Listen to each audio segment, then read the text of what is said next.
Any questions? Mr. President, I can ask you Yes. first, Mr. President, have you spoken about the tariffs that you want to impose on Norway? Is there a chance that you can lower We spoke them, about lower trade, those tariffs? and we understand each other very well. I think we'll have no problem. You think that you will get an agreement? I think with we'll have Norway? no problem whatsoever with Norway. Mr. President, did you discuss a President, possible visit to Norway? Did you discuss a possible visit with President Trump to We Norway? didn't, but I love it. I mean, I've been there, and it is a beautiful place. They have. But I told the president that, you know, he is receiving us early in the term. He's welcome to visit Norway. We would like to have him, and it will be another way of emphasizing this strong friendship. Mr. President, Norway has been a staunch supporter of Ukraine Yes. since the Russian invasion in 2022. Has something been discussed here today that may have altered your views on things? No, we want to, very simply, I have no allegiance to anybody. I have allegiance to saving lives, and I want to save a lot of lives. A lot of young people, mostly young people. It's the war. It's the soldiers, and if we can do that, I've also, as you know, I got started because the money that's been spent on this war is insane. It should have never happened, and it would have never happened if I were president. But Biden spent $350 billion on this, and it's a shame, and that's what got me involved. And then I looked at, and I see the results. It's horrible. It's a killing field. 5,000 soldiers a week on average, and we want to stop that. We both want to stop that for a lot of reasons, but I would say that is my number one reason. Do you think that Russia, that we will get Russia to accept a deal that also Ukraine and Europe is willing to accept? I think so, yeah. I do. I believe they will accept, and I think we're going to get this over with. I hope so, soon. continue to lack support from NATO allies in your goal of obtaining Greenland. How will you proceed if you don't get that support? Well, Greenland's going to be interesting, but that's for another day. I think we need that for international peace. What are you expecting of your And if you allies? don't have that, I think it's a big threat to our world. So I think Greenland's very important for international peace. Yeah, please go ahead. Mr. President, this morning in a Truth Social Post, you used the words, Vladimir, stop. That seemed like a slightly different message, a personal message. What is your level of frustration with President I didn't Putin like at this last point? night. I wasn't happy with it. And we're in the midst of talking peace, and missiles were fired. And I was not happy with it. That's what I meant, and that's, you know, what it is. I assume that's what you mean. sorry. Yeah, If I the assume. bombs keep falling, will you consider additional sanctions toward Russia, or what will you do if President Putin? I'd does rather not answer that respond? question in a week. I want to see if we can have a deal. No reason to answer it now, but I won't be happy. Let me put it that way. Things will happen. Mr. President, why are you not putting more pressure on Russia? I know a lot of Europeans. Putting a lot of pressure. You don't know what pressure I'm putting on Russia. They're dealing. You have no idea what pressure I'm putting on Russia. We're putting a lot of pressure. Can you maybe tell us what kind of We're putting a pressure lot are of you pressure on Russia, and Russia knows that, and some people that are close to it know, or he wouldn't be talking right now. The Prime Minister understands that better than anybody. He wouldn't be talking right now. He's talking, and we're putting a lot of pressure. I think he wants to make a deal. We're going to find out very soon, but it takes two to tango, and you have to have Ukraine want to make a deal too, and they're being hit very hard, and I do believe they want to make a deal. Mr. President, Mr. Prime Minister, if I may. You said that the Ukraine have to give some territory to win peace, among them Crimea. Do you stand by that? And I know that the former NATO General Secretary today has told you that he does not agree, and he believes in territorial integrity of the Ukraine. How will you deal with that with your allies? And do you Well, stand by that Ukraine have to give Former Crimea Secretary to General peace? happens to be right here, you know, so they can't put words in his mouth. He's been a great general, frankly. It was because that's what you are. Really, you're a general. But he's been a great Secretary General. We had a tremendous relationship, very successful, and I think he could speak for himself. He's right here. But do you still agree that Ukraine have to give some territory away to win peace? Well, it depends what territory. They've been fighting. They've lost a lot of territory. We'll do the best we can. Working with Ukraine, we'll do the best we can. But they lost a lot of territory. When you say Crimea, that was handed over during a president named Barack Hussein Obama. That had nothing to do with me, Crimea. That was 11 years ago with Obama. And they made a decision. There wasn't a bullet fired. There was no fighting. There was no anything. They just handed it over. Now they say, well, can you get it back? I think that's going to be a very difficult thing to do. That was given by Barack Obama when he was president, not by Donald Trump. Thank you, Mr. President. You had a long You have meeting, a peace Mr. President. proposal that you put on the table. It's a 30-day ceasefire proposal. Your national security team presented it to both Ukraine and Russia. 2 months ago, Ukraine agreed to that ceasefire proposal. Immediately, Russia has not. And my question is Russia the obstacle to peace based upon that, just getting to that 30-day ceasefire? I don't think so. I think that they both want peace right now. They're ready to do something. We'll see what happens. Complicated, very complicated. But I think they are both very much looking to make a deal. Marco, what would you say? Well, first of all, what was put before our partners was options to discuss about things that it would take to end a war. This war is endable. Both sides just have to agree to it. We've shown them a pathway forward. We've discussed those ideas. It was a good meeting yesterday. There'll be good meetings over the weekend. We've shown them the finish line. We need both of them to say yes. But what happened last night with those missile strikes should remind everybody of why this war needs to end. It's horrible those missiles landed. What's even worse is there are today people that were alive yesterday that are not alive today because this war continues. And the president wants to stop it. And everyone should be thanking the president for being a peacemaker and trying to save lives. That's what we're trying to do here. It's not our war. We didn't start it, as you know. But we're trying to end the dying. We're trying to end the destruction. And we've shown the path forward. We can see the finish line, but both of them have to get there. We're going to do everything we can to help them get there, but they have to ultimately say yes. Both and we are using a lot of pressure on both. You know, if you think we're just in there because we're nice people, and we are nice people, but we're using a lot of pressure on both. What concessions, Mr. President, and to your national security team, what concessions has Russia offered up thus far to get to the point where you're closer to peace? Stopping the war, taking the whole country. Pretty big concession. Mr. President, if you are going to take down the tariffs, what do you want Norway to buy more of from the U.S.? To buy more? Well, you don't need snow. You don't need skis. You don't need ski champions either, right? You have a lot of them. We just want to keep the relationship the way it is. We've had a great relationship. I think now maybe closer than ever, but we've had a great relationship with Norway. I think just keep it the way it is, kid. You can't do better. Really? Not even by, say, well, if they want to give us some additional concessions, that's okay. You can't do much better. Yes, yes. Mr. President, you've had a long meeting with Norway today. You said that Norway is doing a lot of things right, but on the Ukraine, if I can ask both you and the Prime Minister, did you find common ground today on Ukraine and the peace plan? Totally. It's totally common ground.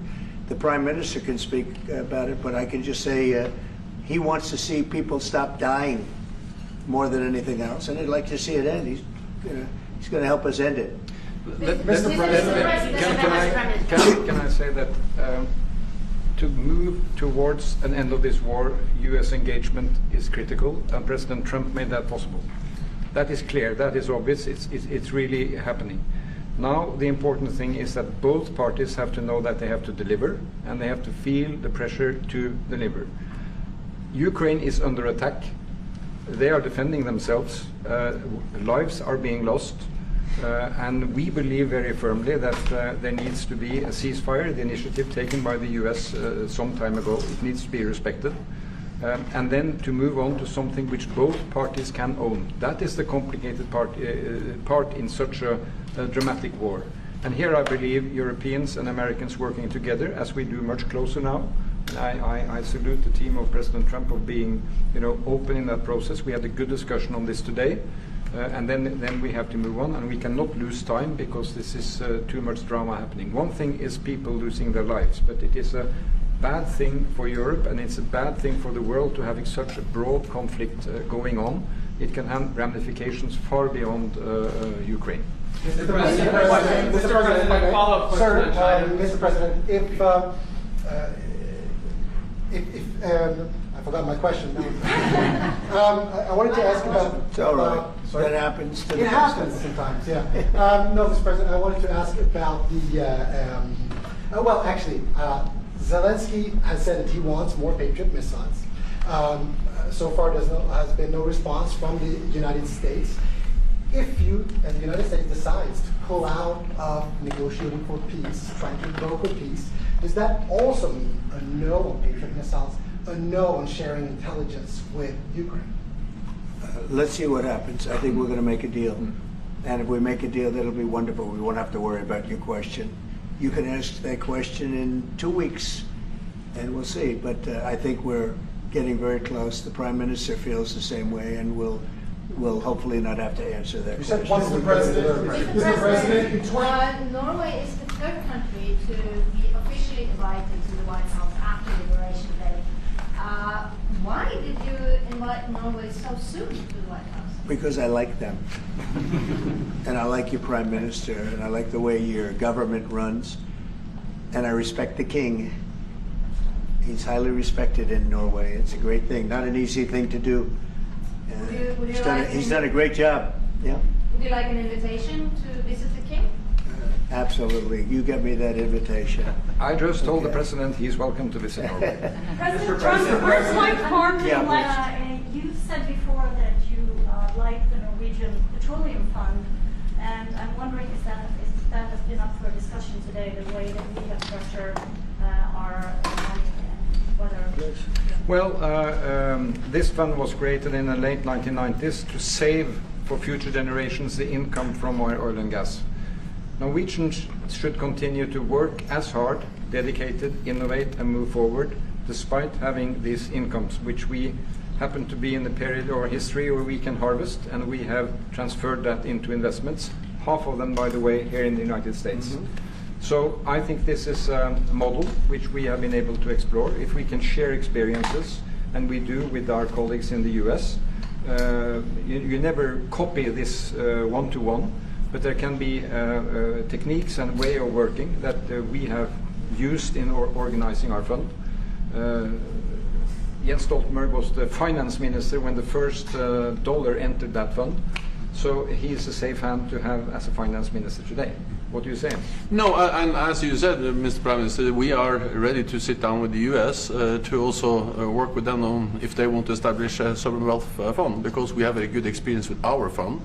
And I think that one example of how we work together with the United States is that half of the fund, close to $1 trillion US, are invested in the United States, mainly in equity, but also some in fixed income, including government bonds. So this is an expression of trust in the United States, expressed by the strong investment of the sovereign wealth fund.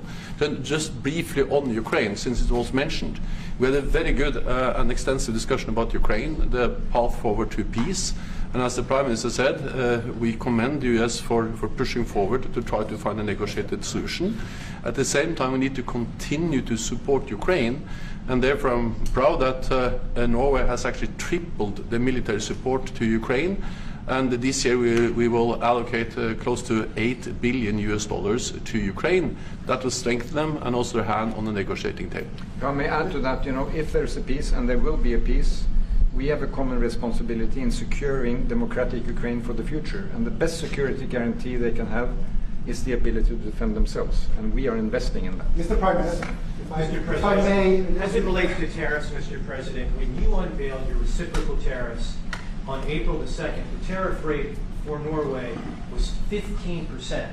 Based upon your conversations that you've had today with the Prime Minister, do you see that tariff rate coming down from what you proposed just a few weeks ago? Well, they have a great fund of $2 trillion. It's a big fund.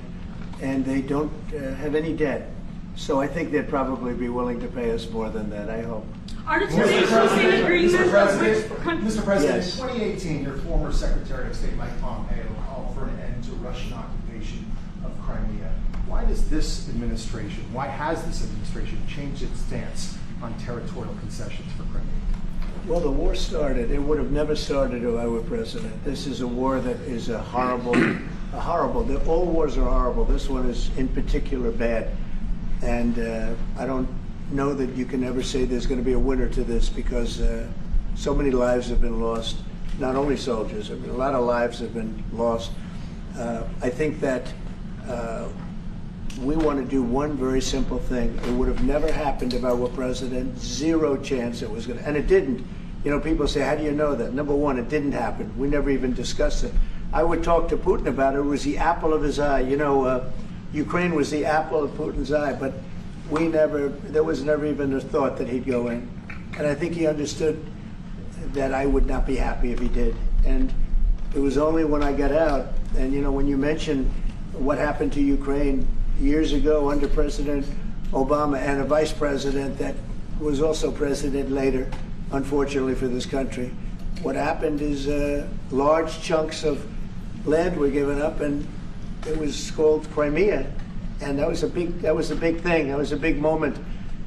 But this isn't my war. This is Biden's war. This is a war that Biden was president when this war happened. But I'm trying to put out the fire, and I think we'll be successful. And if we do, we're going to save a lot of lives. Otherwise, and the Prime Minister had a statement. He said, this is just a point in time. We're very lucky because this is a point. And if this doesn't happen, this could go on for a long time. Mr. President, will you have meetings with other world leaders when you're in Rome, sir? Future Democrat president? I don't think he will. I think he wants to make peace. I think he wants to end it. And I feel pretty confident of that. But we're gonna know pretty soon. Mr. President, will you have meetings with other world leaders when you're in Rome? Yes, I will. Which leaders do you want to meet, sir? Well, I'd like to meet them all. That would be nice. I'd like to take care of all of them, but we have many of them there, and they all want to meet. They want to meet about trade. And we are making some great inroads and great deals. You might want to speak about that, Mr. Secretary. We had a very successful bilateral meeting with the Republic of South Korea today. We may be moving faster than I thought, and we will be talking technical terms as early as next week, as we reach an agreement on understanding as soon as next week. So South Koreans came early. They came with their A game, and we will see if they follow through on that. President Trump, you're rounding up your first 100 days. Do you think you deserve the Nobel Peace Prize if you manage to create Do peace? I deserve the Nobel Peace? If you manage to create peace. Well, maybe for the Abraham Accords. I don't want to get ahead of myself in this one, but they say for the Abraham Accords, and by the way, speaking of that, we're going to be filling it up. A lot of countries want to come into the Abraham Accords. You know, we have 4, and Biden did nothing on that one too. It's the same 4, but they're great countries, and they were brave doing it, and it's worked out very well. And we're going to be filling up the Abraham Accords. They're going to be, I think, filling it up very rapidly. Mr. President, could you say something about that? There's great, enormous opportunity to grow the Abraham Accords, but I would just point to one thing. Of all the leaders in the world today, no leader is working harder to prevent wars or end them than President Trump is right now. That's why we're talking to Iran. That's why we're engaged with Ukraine and Russia.